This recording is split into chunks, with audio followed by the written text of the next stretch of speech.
My name is Carrie Augusta, and I live on Bill Point Court. And I am new to this space.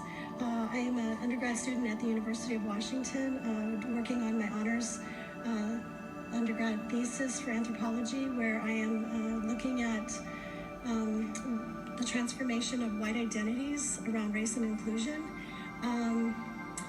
We've raised 4 children here on the island who are all now young adults.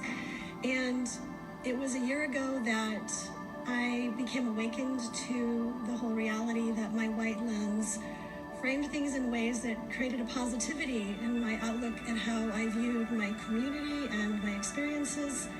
And it wasn't until I was in an alternative anthropology course at the UW where I was able to spend a whole quarter researching and learning in a very sort of Aboriginal dynamic with Indigenous scholarship, where I was able to learn and see things through alternative perspectives that afforded me a new way of seeing things. And also within that group, I was able to experience the stories of my fellow students. There was about 4 white students in the class. Their stories of lived experiences in their communities and things that they had to go through, not just here and there, but all of the time. And it set me on a path because I had grown to love these students. And it was through education and cross-racial relationship building that I became aware of this dynamic and aware of just that I wanted to explore this more. And it made me think about my own community. Being a predominantly white community, how are we engaging in our relationship with one another in our community? And it was heartbreaking because I wanted to understand more. And so I was able to build a relationship with Karen Vargas and some of the people in her community, and just being able to follow and be mentored by her, the spaces that she works in, and just listening to stories. And I believe that what is at the heart of this is we can understand something from a theological, from an academic understanding, but it's not until we really begin to deeply listen and acknowledge that these stories are real, that we validate these stories, and begin to build relationships, that it begins to become at the heart of things. And so I am here because Erin's work I saw on Facebook, and it intersected with some of the ideas that I had at beginning to listen to stories and creating space in our community where we can engage in these kinds of conversations to the benefit of our whole community. So.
Testa. I am a middle school science teacher, formerly 12-year science teacher, and I teach at St. Cecilia, right here across from Safeway. If you don't know where that church is, you should visit. I come here today as a mom of 3 white-appearing boys who are amazing and precocious, and a white husband who I love, who has no hair and is bald, and goes back and forth on the Amazon school ferry with 350 of his closest Amazon buddies. The Bainbridge Island is changing. The Amazon families are changing the island. families like mine, multicultural, biracial, I wish to say bilingual, but I can't, who teach in a school with 40% Hispanic students, who serve the island in multi ways at your restaurants and at your landscapers, and yet are unseen in city council, are unseen at city events. And we talk about indigenous populations or celebrations. I rarely see all the servers. I rarely see all the people working hard, but in my classrooms, I have all their kids, and I know how hardworking they are from morning to night to make sure those kids make it through the day.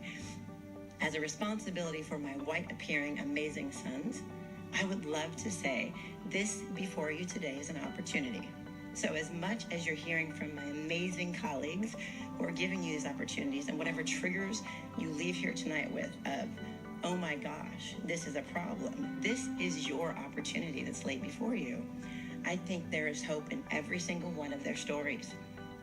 And I say that because I have to believe, as a teacher and as a mom and living on Bainbridge, that every one of those new families from Amazon that's Indian, Japanese, Black, white, and the people that went before us, like Karen Vargas, who brought me in the Bainbridge School District Multi-Advisory Council, believes that Bainbridge is an amazing place to raise kids.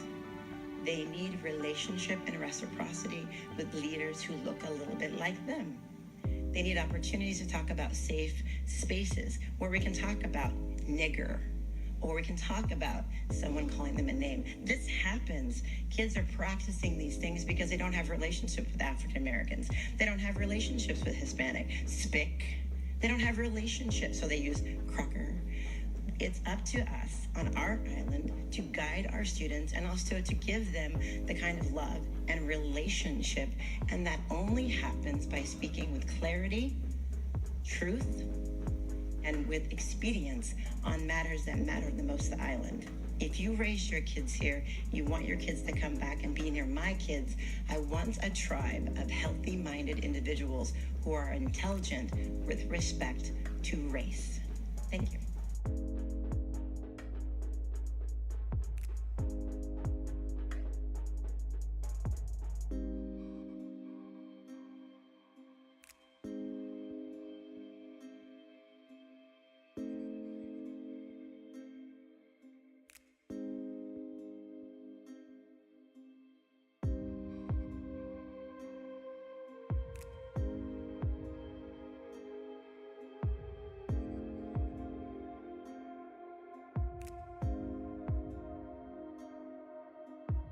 Because I am a white person living in a society built on white supremacy, a society that gives more value and power to white people like me, where my experiences are centered, my values are upheld as the norm, and this is to the harm of people of color, my family, my friends, and my neighbors. I have inherited this, we all have inherited this, and we must help heal it. Whether we want it to be real or not, racism is alive here among us in our community on Bainbridge. And we need to work together to name racism and to undermine it so it won't be in control.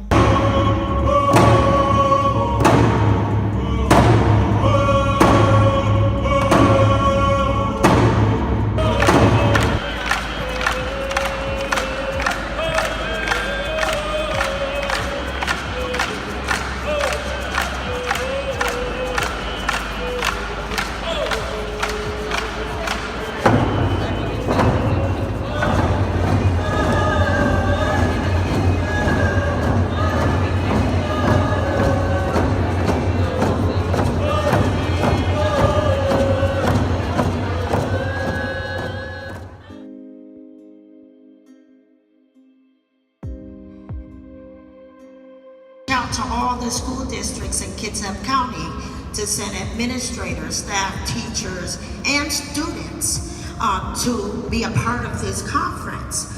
I physically went to the schools and said, how many students, who's going, who's doing what, and they said, yes, we're gonna send them. But when it came down to the day When I went to the schools and I asked them, how many students are you sending? There was always, well, we can't, or oh, well, this or that. And I said, well, the issue is, how are we going to deal with bringing our students to a place where they can interrupt this narrative? One, if they're not given the opportunities to be in environments like this, where they're getting some whole history taught to them, where they're having the opportunity to discuss their issues within the school and educational system around race, equity, and inclusion. I had to take it upon myself to recruit parents to get and load up cars and bring students of color from Kitsap County to attend this Race and Pedagogy Conference so that our children can have tools and they can have a greater understanding of what's happening to them in that educational system when it comes down to race and feeling inadequate and being culturally bullied and oppressed. And I need to have some support from not only the colleges, but the educational systems themselves. If we're going to talk about interrupting the narrative, how are we going to do that, especially when it comes down to education? And I'm passionate about it because I've been working in Kitsap County for over 25 years. I came here as a parent. I remember going to Wasami with Miss Thelma. And Miss Thelma said to me, you're a parent. You get up in them schools. You do what you need to do for your children. And I have not stopped doing the work. I'm trying my best to open up doors of opportunity for our students of color. I try to level the playing field, give them tools to be able to deal with what they have to live in the school system where they go every day, 5 days a week. And so if we're going to interrupt it, how are we going to interrupt it when they have our children most of the time of the day? They have our children more than we have our children. That's right. Yes, absolutely.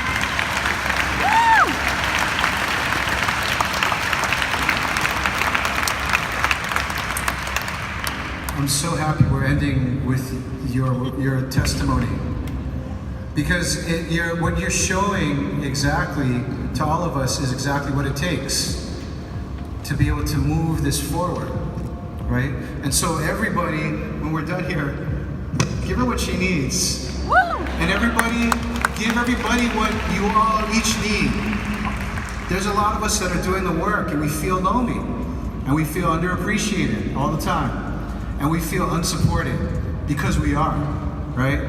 But I tell you what, I'll bet you'll come back here in 2 years, right? And you'll be running the thing, and everybody will be trying to take credit for it, right? Everybody will just be like trying to say, oh yeah, we were all a part of this from the very beginning, and we'll all know the truth because we heard you speak today, where it actually came from. We will know, and we will lift you up. And I think that this is exactly the kind of thing that we need at this particular moment. We need our passion, right? We need to show up for each other. We need to be able to do, because we can do this, right? And then we need to have our eye on what's right here, right? We need to be able to take a break every once in a while, and listen to some good hip hop. And we also need to be able to come back and wake up the next morning and fight just as hard as we did the day before we took that break, right? And that's what it's all about right there. Thank you so much for your testimony.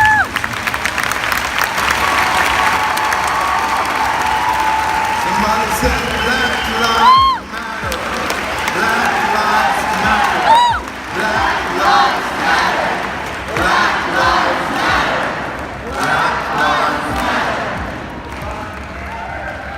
Before you sit, we started this keynote platform with the welcome of wonderful PR people. We started with Chairman Brian Clattersby, chair of the Swinomish people who say simply, we want our families and our homes to be healthy. We want high quality education for our children and loving care for our elders. We want safe neighborhoods and a clean environment. We want to preserve our traditions, culture, and our way of life. And we end with Black Lives Matter that says Black humanity and dignity requires Black political will and power. And the damn sheets, I mean, all that. I'm thinking of, I said, but I gotta have images. Library of Congress, Prints and Photographs Division. You can go right online and you can find these pictures yourself and you can print them out. So I started looking, I put in laundress, washerwoman, laundry.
I'm Troy Johnson, and I've lived here for 12 years.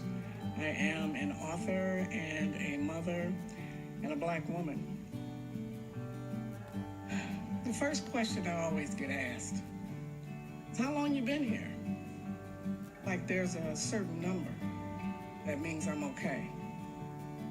When I leave my house every day, I give myself the talk. Where you going? Who you gonna see? Should you be worried? What you gonna do if somebody pulls you over? What's gonna happen? Are you going to Bremerton? Are you going to Tacoma? I've been called a lot of names in all three places. I came here because I saw Aaron on Facebook. My husband, who is white, saw Aaron downtown wearing a brown people live here too shirt. And I said, damn, I gotta get one of those. Because they do. You know, I get the most problem from kids, and they get it from their parents. That's why we have to start early. You guys send them off, they go away, they see people like them, they come back, they see me, and they wonder where the hell I came from. I've been here all along. I see people who grab their children and move them out the way. You know, the days of Black people having tails are long gone, but it's not. Somewhere there's an unwritten law today that says it's okay. It's okay now more than ever, and it's not. So whenever I hear somebody say, hey, we're meeting to talk to people about this, I'm gonna be there. And I'm gonna be watching when I'm voting what happens. And I'm telling everybody, because now we have a platform where we can tell everybody, where everybody will know what's going on here on Bainbridge. Yeah, we live in a bubble. We do. But I see people trying to break through it all the time. Like, no, you are not safe here. You are not safe anywhere because we don't want you here. And it's not just me. It's anybody who's just a little bit brown. You don't have to be as dark as me. Thank you.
City Council members. My name is Karen Vargas.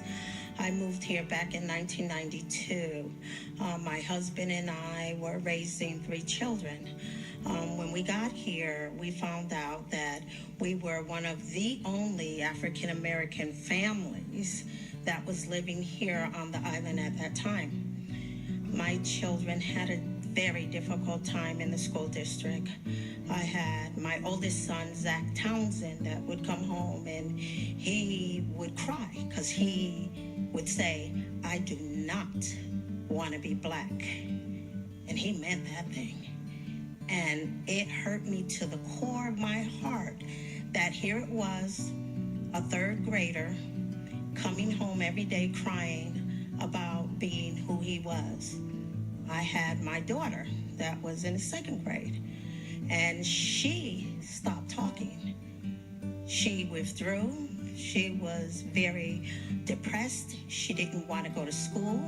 The teachers would call me and say, "Well, I think she needs to be in special needs class. She's not engaging with the other students on the playground." She would stand there while everybody else was playing. And I asked her what was going on, and she told me, "Mommy, they call me nigger, they pull my hair, they spit on me." So she was being culturally bullied. My 3rd son, he has been in special needs ever since early ed because his response to the cultural bullying that was going on in the school district was to retaliate and to fight. So he was labeled difficult child, very aggressive, difficult to deal with, was always suspended, labeled. And so that went on for their entire schooling here on Bainbridge Island. I went to the school district. I said, "How can I be involved?" I started going to the classrooms, being an assistant in the classrooms, asking the school district, do they have any multicultural advisory councils, anything that I could work with the school district so that we can begin to get some cultural competency training, anything that we can do to be able to address these issues. The school district said, yes, we have a multicultural advisory council. And so we started working with the council. I am invested in transforming some of the relational pieces here cross-culturally. And I think that it's important that we do that on multiple levels. Work with the Multicultural Advisory Council. The council would love to work with the city. And we hope that this can happen. Thank you.